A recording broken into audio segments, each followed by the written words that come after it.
Bé, Amb home o sense és una novel·la escrita a quatre mans en què nosaltres hem construït un personatge que és la Gemma, una dona de Barcelona que es mou sobretot per Ciutat Vella, pel Raval, pel Born i pel Gòtic, i que viu un període d'incertesa i de dubtes, sobretot perquè la seguim durant uns dies en què es replanteja moltes coses. L'Astrid ens parlarà d'aquestes coses.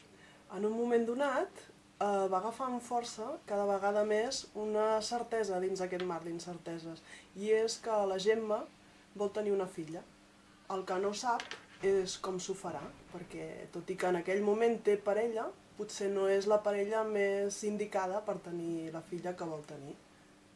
Llavors d'aquí ve el títol. Amb home o sense? I si no és amb home, serà sense?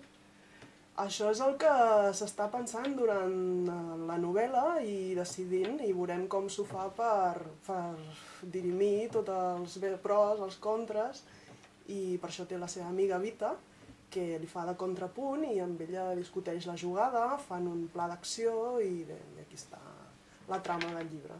En definitiva, a més d'aquest tema central, doncs, hi ha un seguit d'anècdotes, tota una galeria de personatges que hem intentat que fossin interessants, sovint divertits, diàlegs, reflexions ben curioses, i sobretot de la Gemma, del personatge principal, en fi, i esperem que agradi als lectors. Esperem